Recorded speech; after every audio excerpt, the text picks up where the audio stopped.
What's up guys, Roman from RNS Entertainment, here with a Game of Thrones theory discussion video that a lot of people have dismissed, but that I feel has an overwhelming amount of evidence supporting it. Before I even get started, if you're concerned about spoilers or possibly having the entire ending of the series ruined for you, you might not want to watch this video, you've been warned. Also, make sure to watch the whole video before you comment. There are a lot of different types of things that contribute to this theory. It's not just the first one or the second one. There's a lot of things going on. It's going to build and you'll see by the end. So the title of this video is Tyrion the Mad King's son? But that's not all this video is going to be talking about. Really, it's more, is Tyrion the third head of the dragon? We've heard that before in the books and even in the TV series. They say it over and over. The dragon has 3 heads. The dragon must have 3 heads. This is widely accepted to mean that 3 people are going to, be involved in riding the dragons, Daenerys obviously, and 2 others. If you haven't checked out the theories about Jon Snow and his parentage, the whole Rhaegar Lyanna thing, it's pretty much been confirmed at this point by some of the actors, and it's overwhelmingly obvious if you've even read the books once. So, Jon Snow is obviously the second head of the dragon. When coming up with theories, you have to be careful to not just say things that you want to be true. It has to have evidence from the text. It has to have facts backing it up from the book. George R. R. Martin does not write in a way that he frivolously throws things in there. All of his points mean something. Everything he puts in the books means something. So everything in this video, I'm going to provide evidence from the books to support it. I'm making sure to say that now because people make a lot of crazy claims about people being Targaryens. Varys is a Targaryen. Fucking everybody's a Targaryen. There's a lot of crazy claims about people being in this family that don't have things to back it up, but Tyrion has an overwhelming amount of evidence.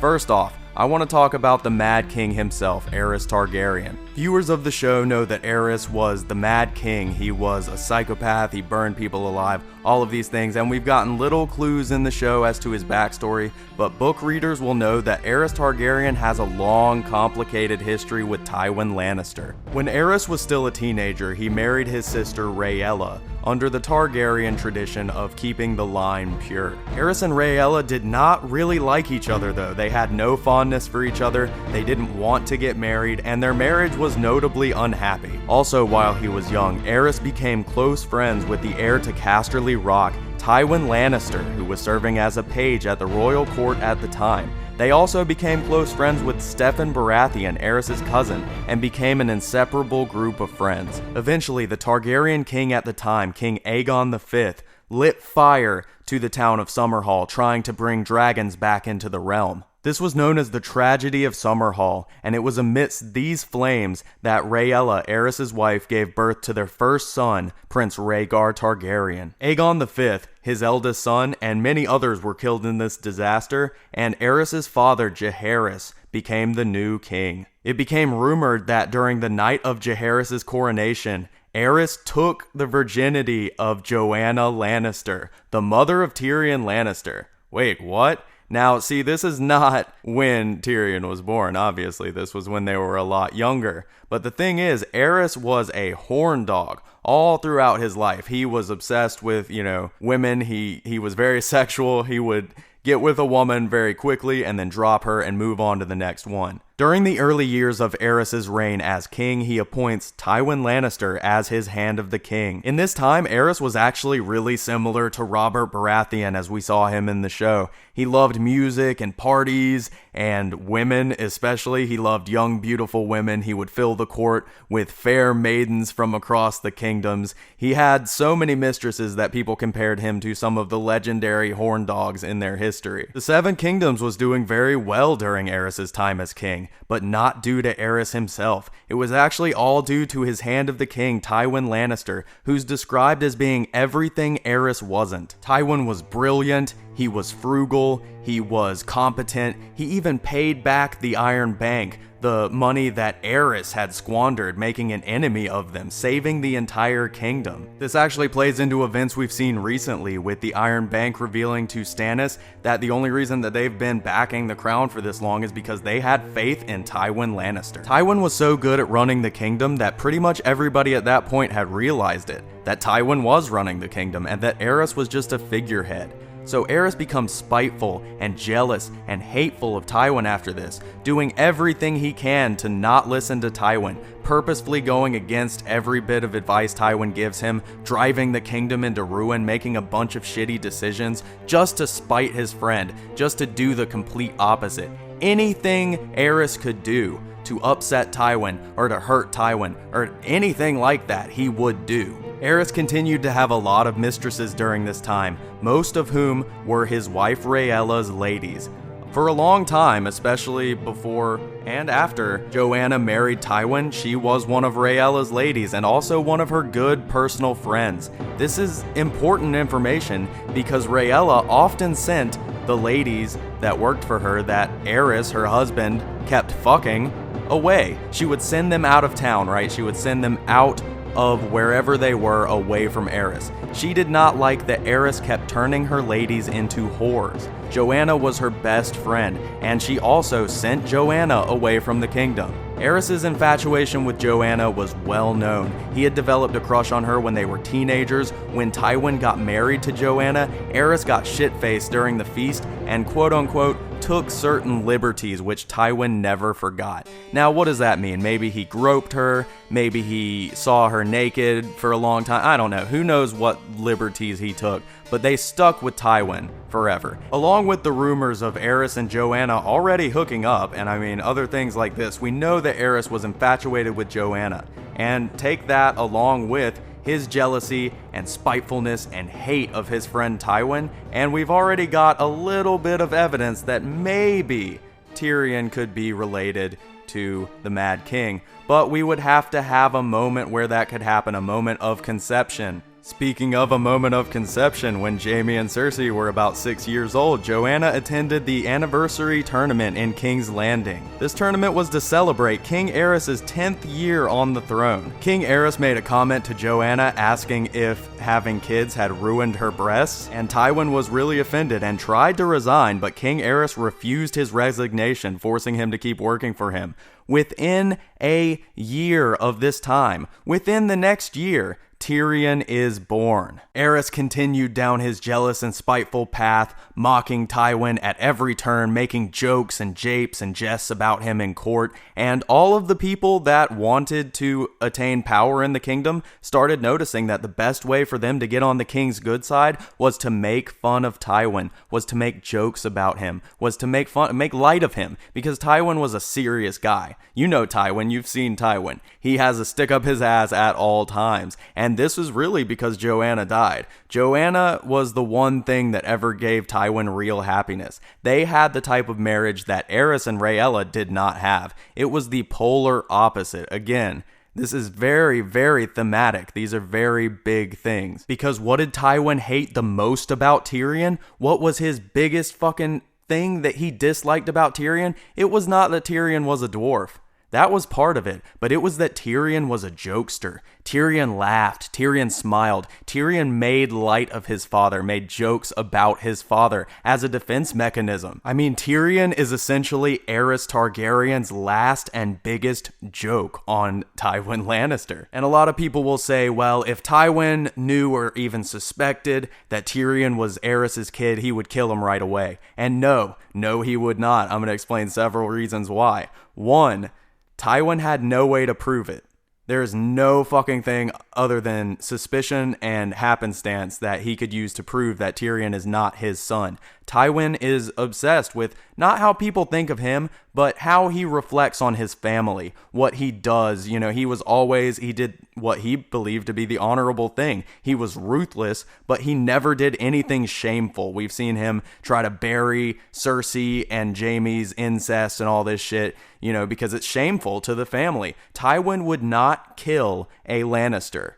No one could prove that Tyrion was not a Lannister, and Tywin could not be seen or known by anybody to have killed this kid. And I mean, you could have said he would have done it in secret, but no, that's not Tywin's style, and there is a chance, there was a chance in his eyes that Tyrion was his actual son, but he doesn't know. That's the biggest thing of all. That's the biggest part of the joke, is that there's no fucking way for him to know for sure. Watch any of the scenes with Tywin and Tyrion. Read the books again and think about how every single time Tywin looks at this kid and sees this deformed little jokester, he thinks of Aerys. He wonders if Aerys is Tyrion's father. He wonders if Tyrion is Aerys's last joke on him, if it's some tainted rape offspring from what used to be his best friend turned his worst, most bitter enemy. Let's get off of Aerys for a minute. Let's talk about some of the other clues, some of the other evidence that we've got here. Check out the 3 dragons that Daenerys has. You've got Drogon, the biggest,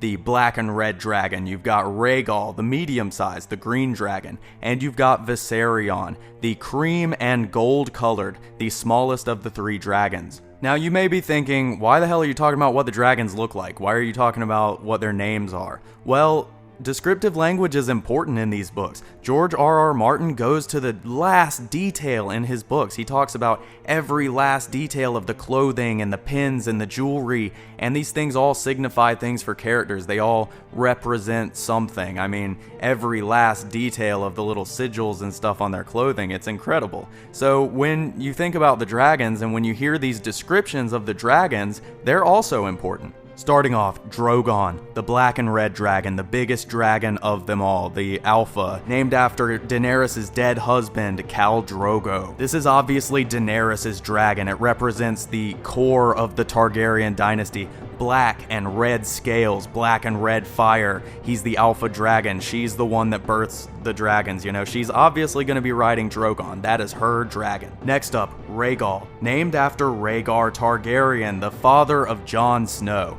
Now, this is kind of happenstance, you know, this doesn't prove anything, but we do know that Jon Snow, I mean, it's obvious he is the son of Rhaegar Targaryen and Lyanna Stark. So I think that that's the dragon he automatically has the most connection to. The green doesn't really go with anything in particular with the Starks or with Lyanna, but I do think that that's going to be Jon Snow's dragon. Next up, Viserion, the most important, the smallest of the dragons, because it's for Tyrion. Come on, people. He is pale with golden wings, golden horns, golden accents. And here's the description of Viserion. His eyes are pools of molten gold, and his flame is gold shot through with red and orange. Viserion has a roar that would send 100 lions running. Melting gold for Lannisters, for the destruction of the Lannisters. Sending lions running. These things are intentional. They're not just thrown in there for no reason. Look, they didn't give Rhaegal any kind of description like this. They didn't give him any kind of like imagery specifically to, you know, a certain animal or a certain type of thing like molten gold, like melting gold. It's so symbolic for the downfall of the Lannister family through the Targaryen family, through Tyrion. It's so great. This isn't even the only Viserion killing lions imagery that we get. When Viserion is small enough to ride on Daenerys' shoulder in A Clash of Kings, he sinks his claws and teeth into the lion's mane cloak that she's wearing.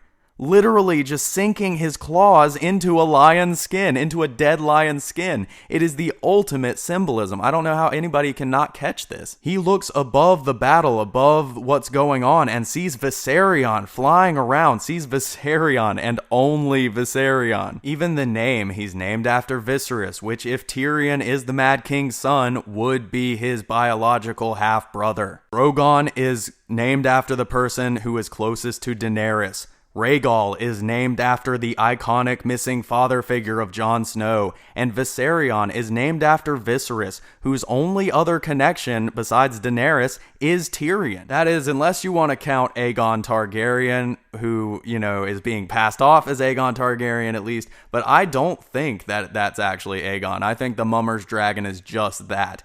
A deception ploy by Varys, which isn't really just a deception ploy, it's just a way of setting up a really good leader. We've seen Varys be this figure of order, you know, this Buddha-like figure of order that just wants stability in the realm. He's willing to do anything to bring that. So I've talked about Aerys Targaryen and his complicated relationship with Tywin. I've talked about Tywin's complicated relationship with Tyrion. I've talked about the different dragons and what they seem to symbolize within the story. But what would Tyrion, being the third dragon rider, do for the story moving on? What purpose would that have within the novels? What significance does that bring? Well, Tyrion is one of the 3 main characters of these books.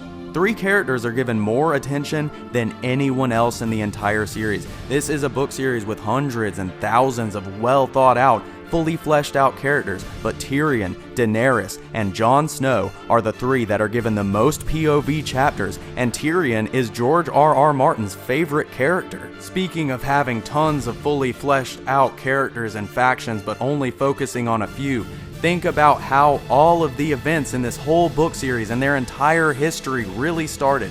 All of the events of Westeros started with 3 or 4 major families: the Targaryens, the Lannisters, the Baratheons, and the Starks. It started out with Aerys Targaryen, Tywin Lannister, and Steffon Baratheon as 3 inseparable best friends. Their families and their bloodlines would become twisted and embroiled in this huge game of politics and back and forth that really just boils down to base feelings of jealousy and desire and love and sex. I mean, the Starks were brought in with Ned and with Lyanna and with Rhaegar and all of these things. Like, these families are the iconic families of Westeros. They trace back all the way to the legendary heroes of the Dawn Age. They are the quintessential families of Westeros, and bringing Tyrion in as the 3rd head of the dragon, as the 3rd dragon rider, would cement all of these families together in a new ruling class of better sons and daughters than their predecessors. People who have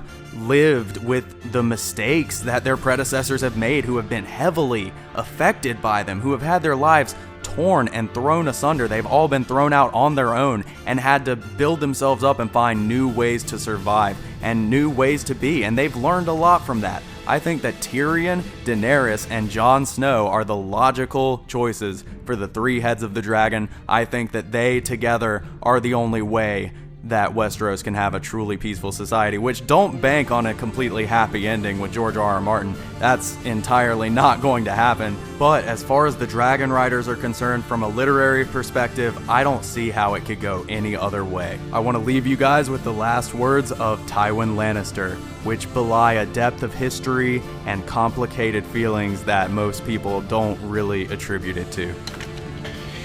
You're no son of mine.